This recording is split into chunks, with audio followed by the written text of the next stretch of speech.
Hi, Sandya. Hi, Aditya. How are you doing? Yeah. All well. How are things with you? Excellent. Looking forward to the session. Great. So, Sumi, are you there? Yes, I'm here. Hi, Sandhya. How are you? Hi, Sumi. All well. Okay. Excellent. Hello. So, Sumi is going to give a brief introduction about you and the topic you're talking about. In the meantime, you can go ahead and get your screen share started. Yeah. Sumi, over to you. So, Dr. Sandhya, it's an honor to introduce you. The topic Dr. Sandhya is going to share is sexual harassment of women in the virtual world. Dr. Sandhya is a founder and a principal consultant at POSH She brings with her over 30 years of experience as an admin and facilities management professional with experience in multiple domains like travel, IT, BPO, aviation, education, etc.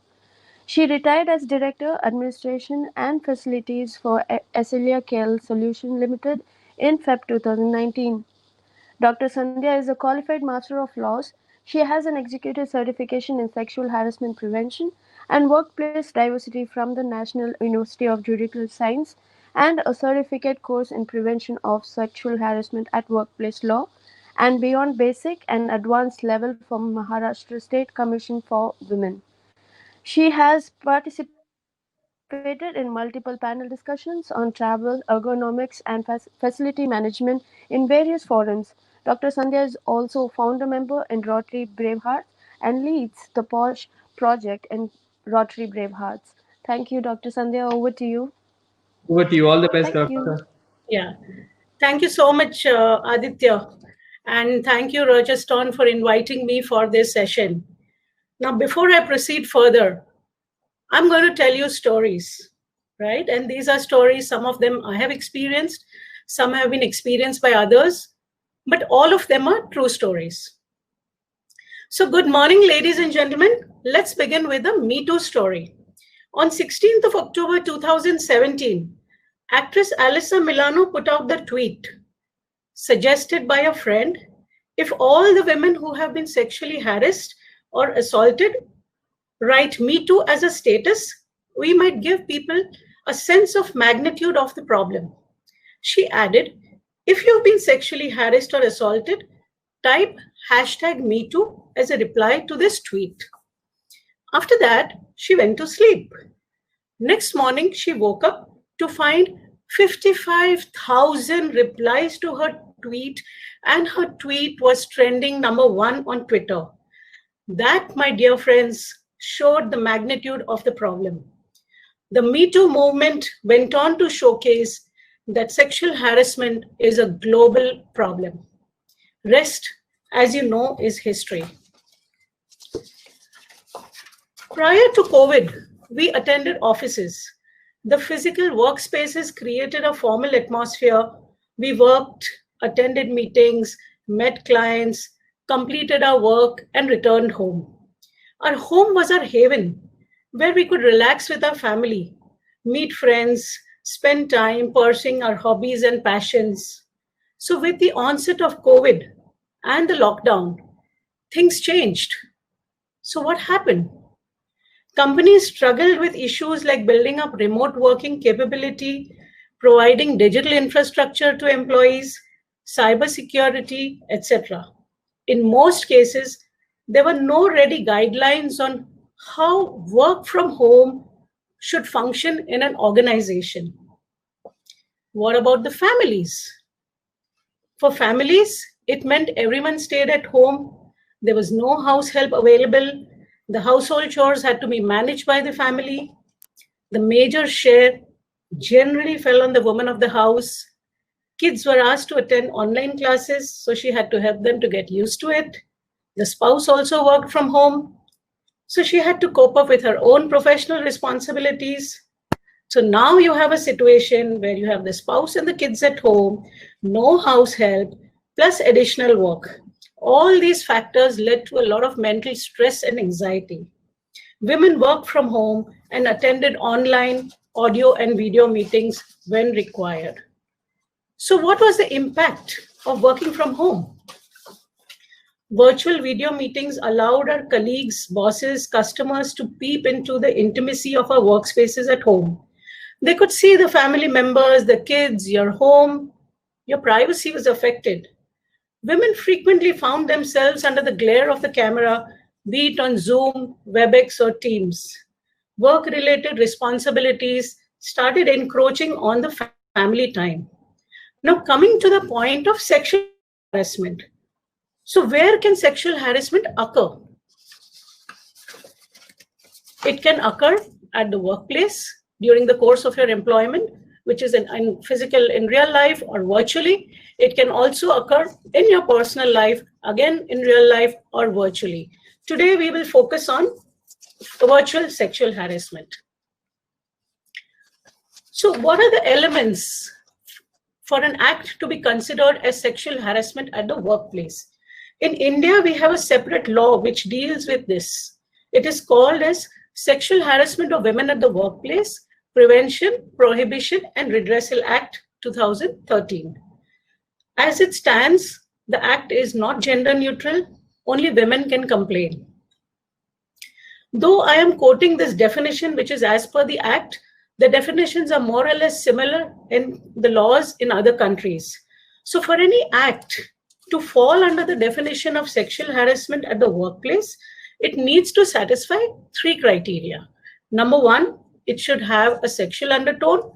Two, it is unwelcome and makes the person feel uncomfortable. And three, it happens at the workplace. Let's now see what are the different forms or the different ways a person can harass you sexually.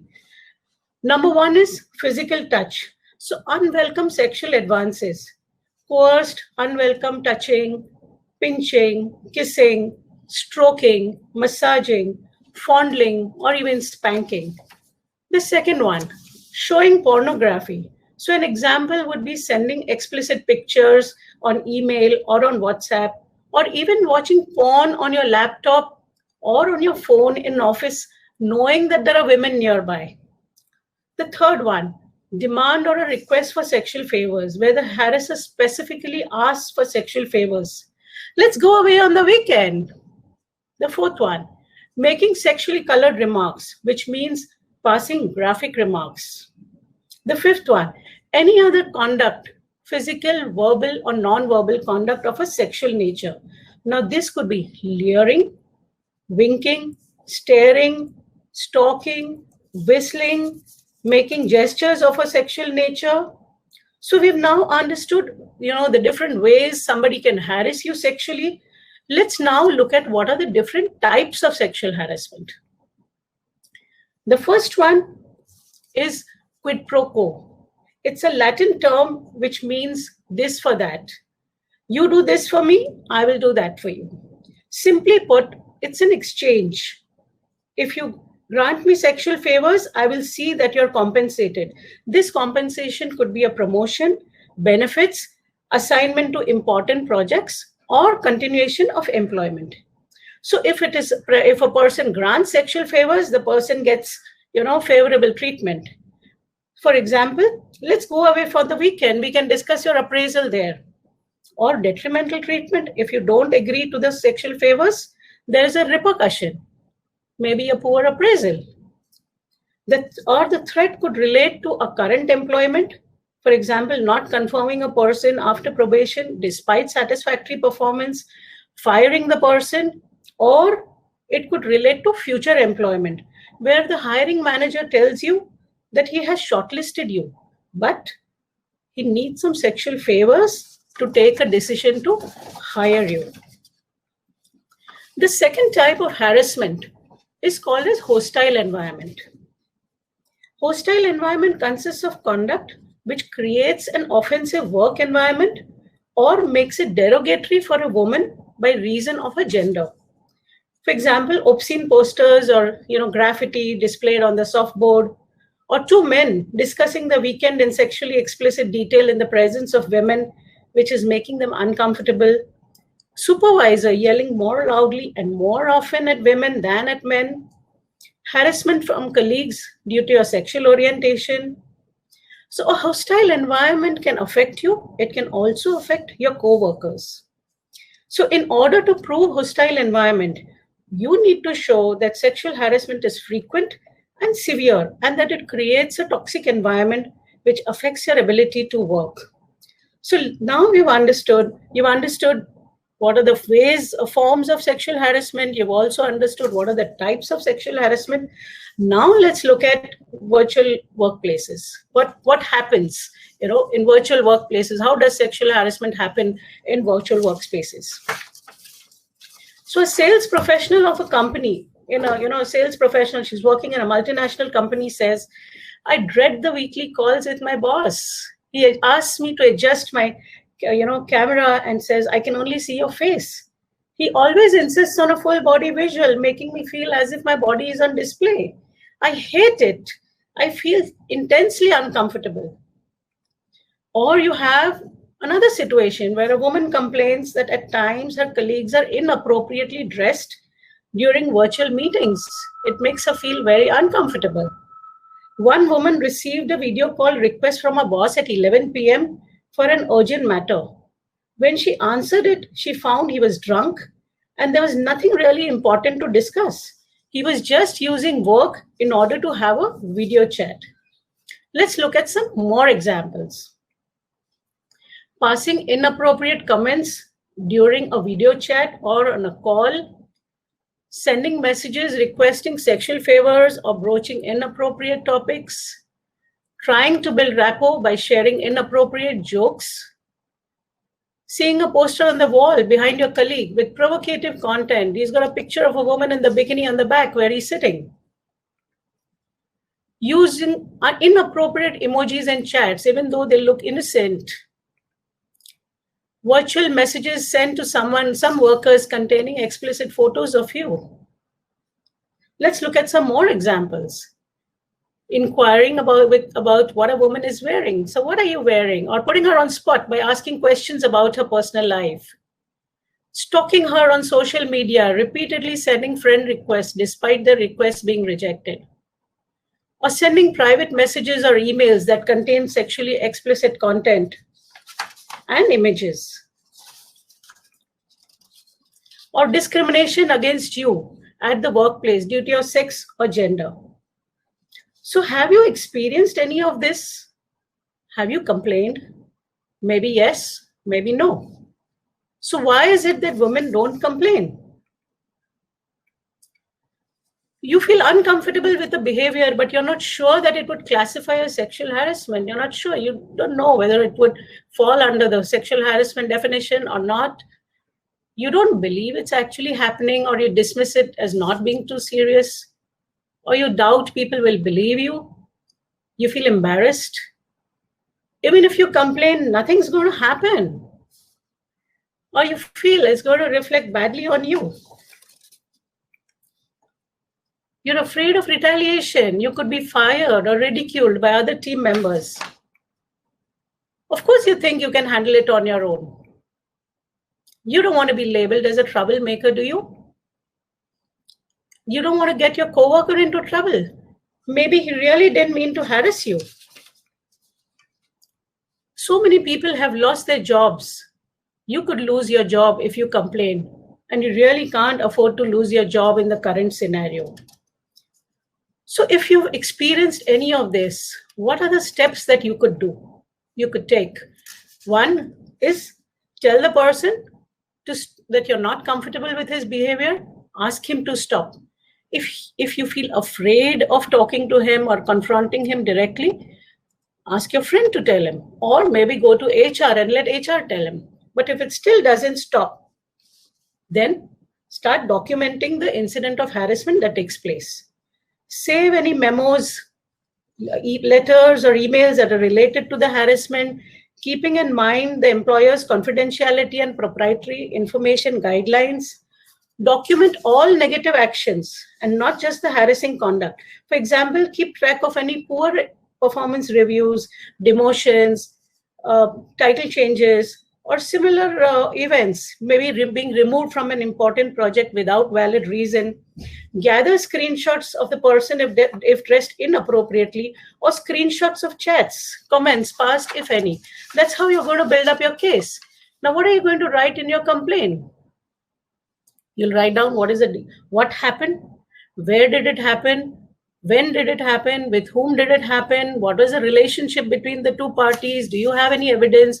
Provide all the evidence. Do you have any list of witnesses? Provide the list of witnesses and draft your complaint. Your complaint needs to be as complete as possible so that action can be taken. And once you file this complaint, it would be dealt with as per the legal provisions of your country. Let's see now, what is it that an organization can do to reduce this kind of harassment? Number one, modify the policies and procedures. Redraft the sexual harassment policies, including work from home as a formal workplace. Second is inform employees of procedures that can be used to redress cases arising out of working remotely. So if you experience this, what is it that you need to do? Where do you need to submit the complaint? So the employer needs to provide all this information.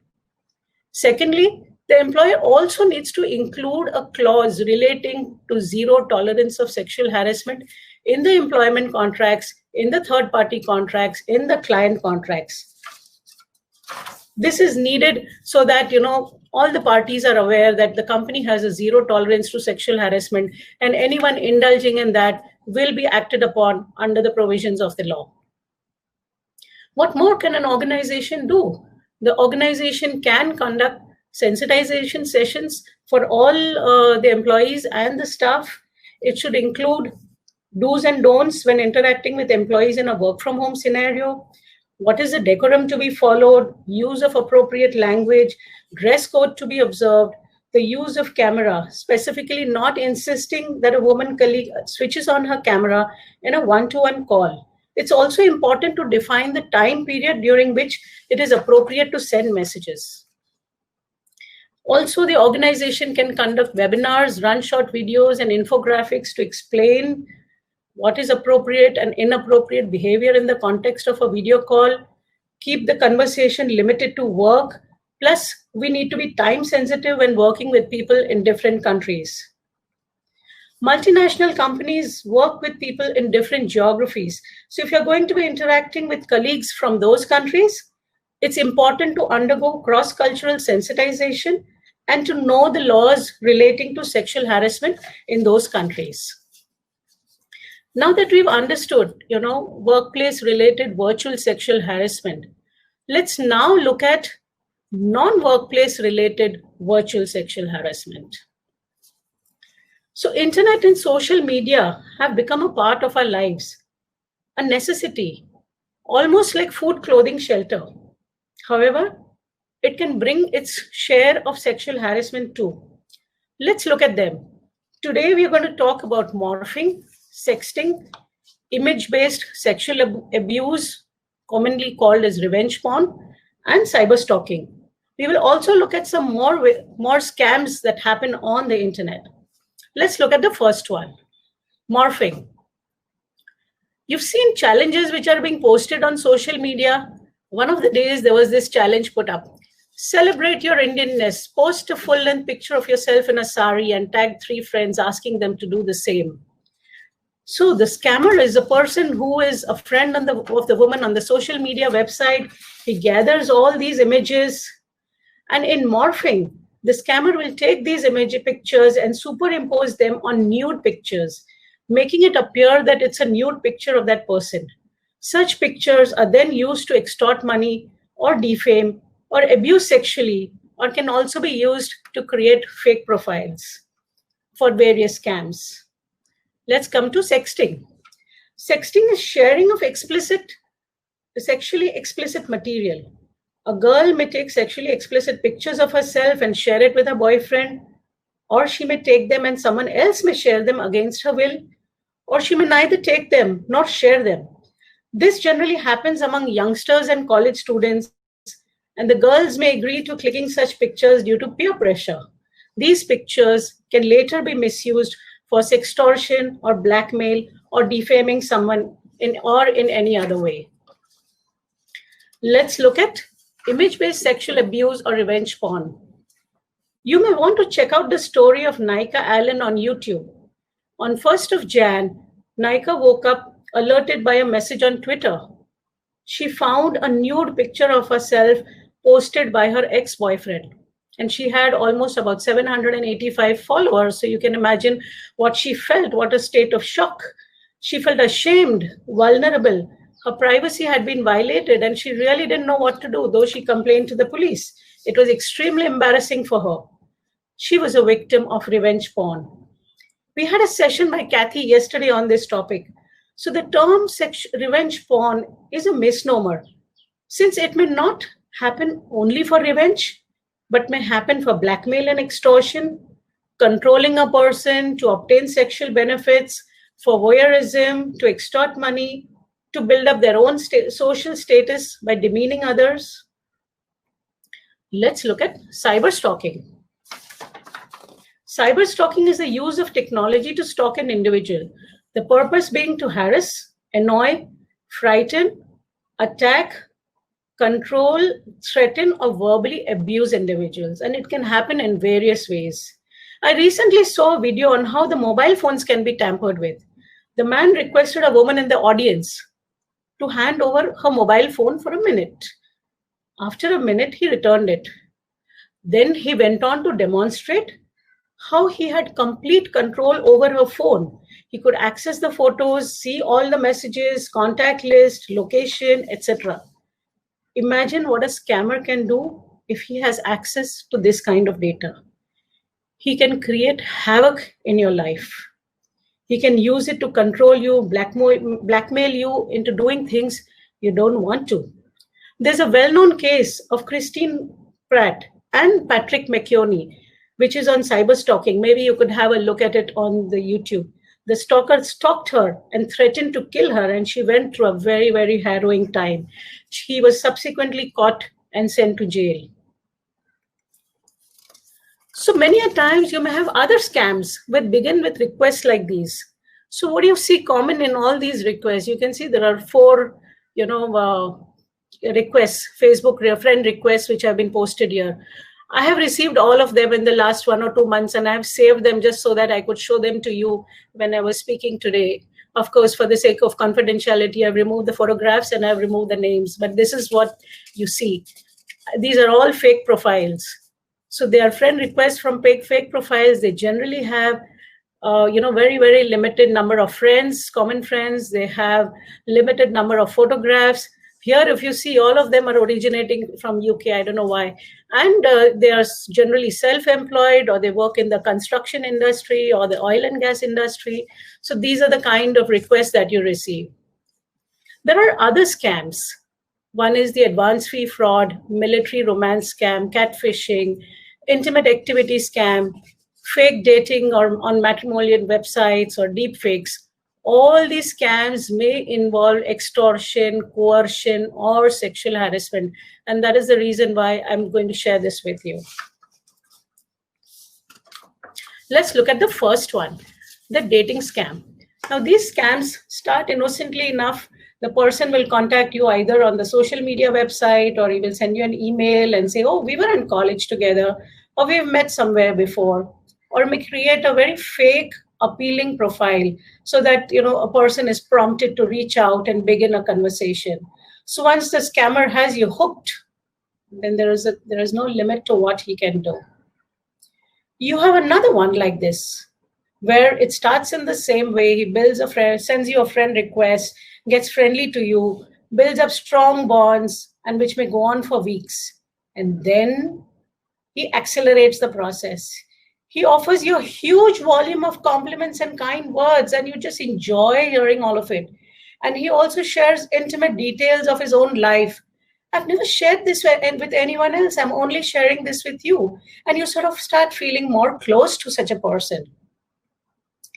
And after a few chat sessions or emails, he starts asking for a small amount of money to cover strange expenses.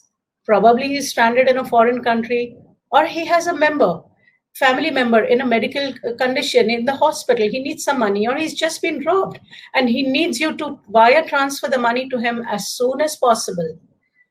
Friends, if requests for money are ever on the table, walk away. Next you have is a military romance. You receive a friend request from somebody on social media, and the person is wearing a military uniform, and he says that he's from the Army, Navy, or Air Force. You can see the friend request on the left-hand side. I've copy-pasted that there. And what do they say? This is a very typical thing that they say. We are nearing the end of our career. Maybe I'm going to get into voluntary retirement. I have a child and I'm a widower. I mean, my wife died 4 years ago because of cancer or some other reason. So sort of trying to build up sympathy. And then the emails and the chats that follow, they have a lot of military jargon and, titles and all that. And it makes you want to believe them. It sounds very, very authentic. They use messenger chats and they build up an emotional connect. Now, this can go on for some time, maybe a month, month and a half, may go on for some time, and then start the request for money, maybe to set up an internet connection. See, I want to talk to you. My internet connection isn't working fine. Can you send me some money for that? Or to pay for the flights home, or to add additional medical coverage, or for retirement planning. And most of the times, these scammers work with one or more accomplices who pose as doctors and or lawyers. So it sort of makes makes it sound more authentic, and you sort of tend to believe them. In many cases, military scams drag on for months or even years before the victim finally gets suspicious. The next one, intimate activity scam. You've received a friend request from someone on a matrimonial website or on a social media website from someone who's living abroad, either Eastern Europe or Southeast Asia, and who adds you as a friend on multiple social media websites. And then he courts you and gets emotionally close and says, okay, listen, I want to chat with you. I'd love to see you. And you feel so excited. At last, you're going to see your special friend. Oh, what happened? His camera isn't working. But he can see you and he appreciates you and he compliments you a lot, and you feel so nice and warm and loved. You feel so good and you feel you've met your soulmate in life. And with his flattery and persistence, he convinces you to partially remove your clothes or to do something intimate.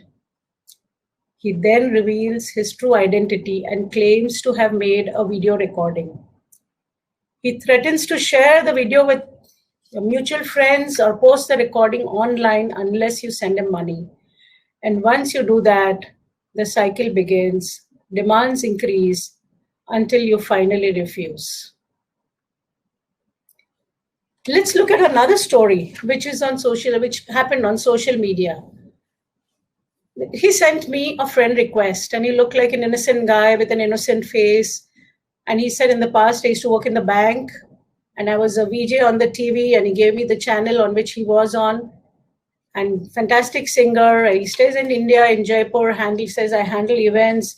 I'm also a part of multiple charities. I support children and women. And then he, after this, he sort of got friendly many a times. I mean, I saw him even on the webcam. I saw him that, yes, it was the same person. He'd send me the photographs. I saw him there. And when he was driving around, he would sort of many a time sing songs or, I have a conversation with someone. So it sort of appeared very, very, very authentic. Then one day he said that, the charity I'm with, we've got tribal girls there. 2 of them, we want to get them married. But we want to give them some gifts. So what gifts do you think we should give them? Do you think we should give them some gold earrings? So I said, no, probably you should give them maybe some cash. That would help them. So he said, okay, on behalf of both of us, I have committed to 21,000 rupees. So you pay 11,000 and I'll pay the rest. So I said, no, I'm sorry, I can't pay 11,000. Maybe I can pay 5,000.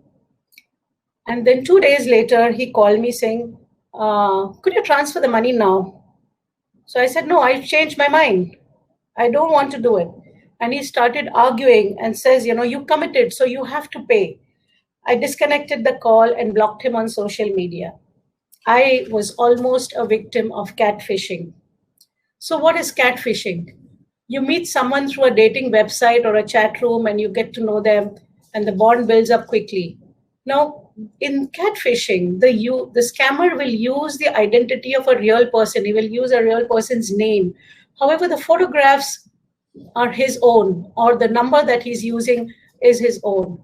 And you will notice that they sort of get very close, very fast in a very, very short period of time. And after that, the requests for money come in. based on personal hardship. For example, for a sick relative, or a business, which is failing, or for a charitable cause.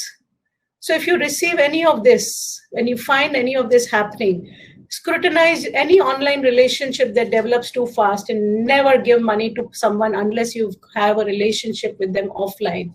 If you do decide to meet them, inform your family and meet them in a public place. Let's look at another story.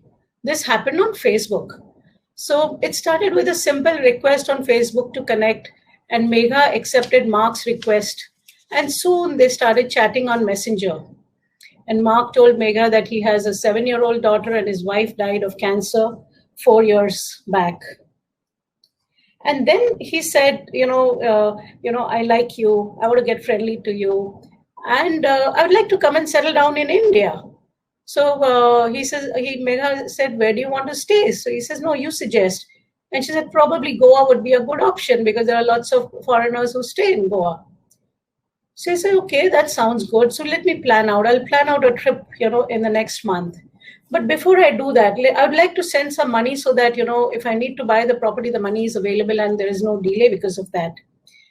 And could you send me your bank account details? Now, Megha gave the bank account details of an account which she doesn't really use. I mean, which had probably just a very small amount of money, something which is like inactive. And she gave that account details. 2 days later, 3 days later, she gets a call from a woman who says, I'm calling from the Reserve Bank of India. Are you Megha so-and-so? She said, yes. Is this your bank account detail? She said, yes. Well, there is a remittance which has come in. It's about 200,000 pounds. And but before we transfer this money to your account, you need to pay conversion charges. So Megha said, why do I have to pay conversion charges? I mean, you could deduct this from the amount which you finally convert. No, we cannot convert unless you pay the, conversion charges, and which was around 21,000 rupees. So Megha said, okay, fine. Can you just send me the bank account details? It was of State Bank of India. And she went across to the bank and asked the bank manager as to whose account details are these. And the managers told her that this is somebody who stays in a remote part in India. And Megha did not deposit the money there. And when she was on her way back, the same lady who said she was calling from Reserve Bank of India called her and said, did you deposit the money? So she said, no, I did not. And then she started getting abusive. And the scammer also called and says, I mean, why couldn't you deposit the conversion charges? I trusted you with 200,000 pounds. You couldn't trust me with 21,000. You should have deposited. Megha disconnected the call and, blocked that person. Now, this kind of a fraud, ladies and gentlemen, is called as advance fee fraud. It's a request for an advance fee to complete a transfer for a larger sum of money. So here an amount of 21,000 was being asked in exchange of a promise of 200,000 pounds being transferred. So the modus operandi is the same, a request for a small amount of money in exchange for a large amount of money. At times you may have someone who says, okay, listen, darling, I want to send you some Christmas gifts.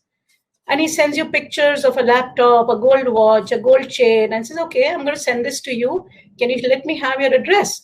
And you probably would share your address. And then a couple of days later, you get a call saying that, ma'am, there is a parcel which has come for you. So yes, okay. But you need to pay the custom duty for it. So what is the custom duty? Okay, you got to pay 35,000 for it. So, I mean, this is how it could also happen with you, and it appears very, very genuine. So coming to the last one, we talk about deep fakes. The word deep is from deep learning, and fake is obviously from fake. So deep learning is basically using advanced artificial intelligence to create fake videos. Many a time, there have been, pornographic videos made of various celebrities, and this method of scamming is used to blackmail, to seek revenge, to extract money, and for sexual harassment. So what should you know? You should know the laws with respect to sexual harassment at the workplace. of the countries you work with. You should also know what is the procedure for filing complaints of cybercrimes, because at the end of the day, you are not a victim for sharing your story.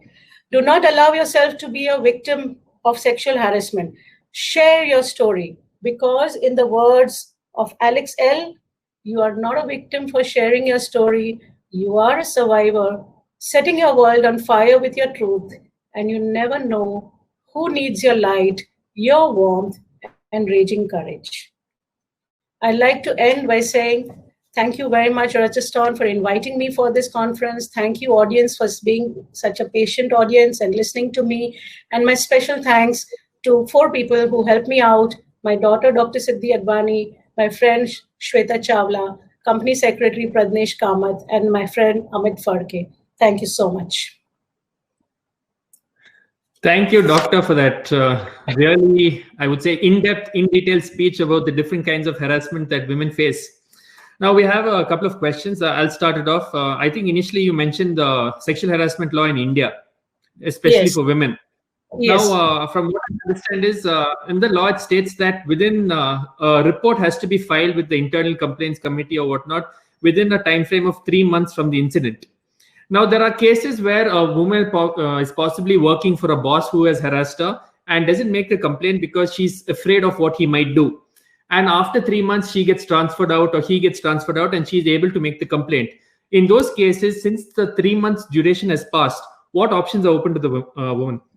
Okay, wonderful question, Aditya. See, the law says that in case of a single incident, the complaint has to be filed within 3 months.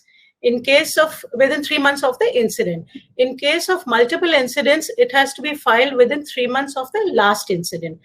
However, if there are extenuating circumstances which did not allow the woman to file a complaint within the 3 months period, she can request the internal committee to grant her additional time. And if the internal committee hears her out and understands what was the circumstance because of which she could not file the complaint, the internal committee may grant her 3 months extra to file the complaint.